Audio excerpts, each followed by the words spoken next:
Welcome back. Well, they are very passionate about keeping marriages healthy, so we want to welcome back Chris and Gina Allers.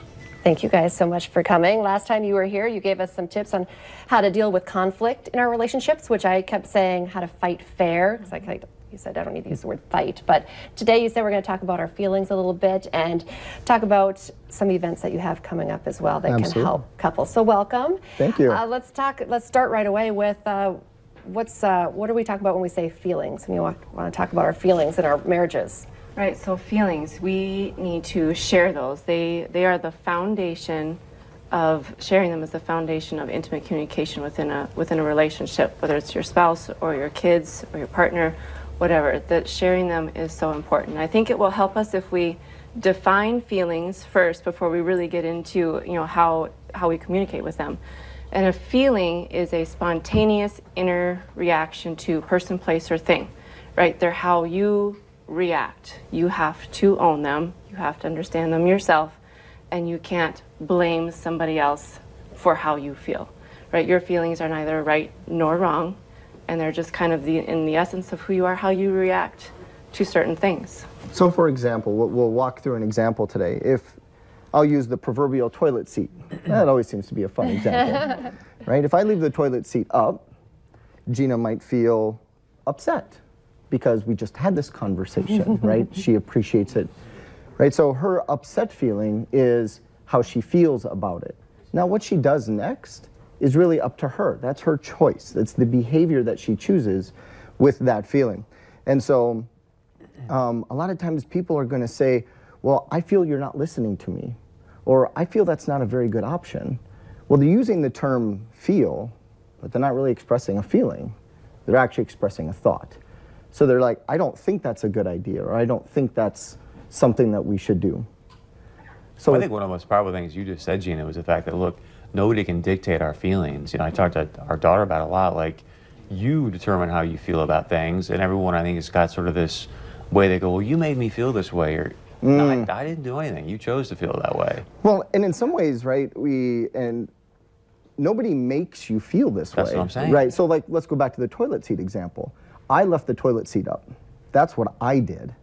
I didn't make Gina feel upset or angry. That was her reaction. Somebody else might have felt differently about it. And I think that's where couples can get into trouble. You have these feelings, and then they blame, and then it adds another layer to an argument or a blowout. And if you can remove that piece of the argument and own that yourself, and then, like Chris was saying, you have this feeling now. What are you going to do with it? That's the next Because big that's thing. Real. Saying, right. why do you feel like that? You can't be like, you shouldn't feel like that. I didn't make you feel like that. It's a real thing, and you need to deal with your feelings, because feelings can be hurt. So what's the first step then with dealing with how you feel about him leaving the toilet seat up again? Right. Well, so I have my feeling, and I think even just acknowledging it, and as Chris was saying, we are such a desensitized society, and we are so driven that I think our feelings get pushed to the side a lot. Have you ever heard, as we're saying, well, you shouldn't, I don't care how you feel, you just need to get it done. We have to get this done. It doesn't matter how you feel about it, right? Accept it, your feeling, understand your feeling.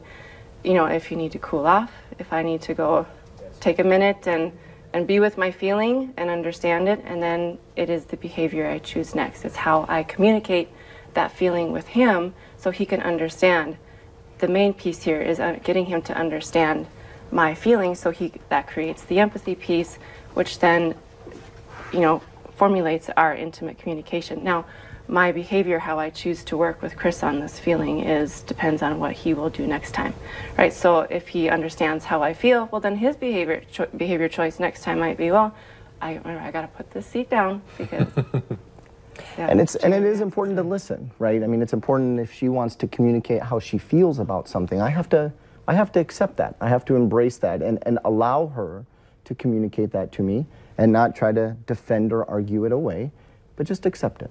What happens when, because I do, like you said, you might need to take a moment to yourself and accept it and then have this great conversation. But sometimes one or the other partner will just shut down and not talk about the problem. Mm-hmm. That can be an issue as well, right? Absolutely. And I think that's where you know, kind of when we start talking about resolving that conflict again, right? When do we, you have to come back to it. So when is the right time? When is the best time? And if someone's not ready to have that conversation, then you're probably not going to have a very good, productive conversation if they're not ready for it.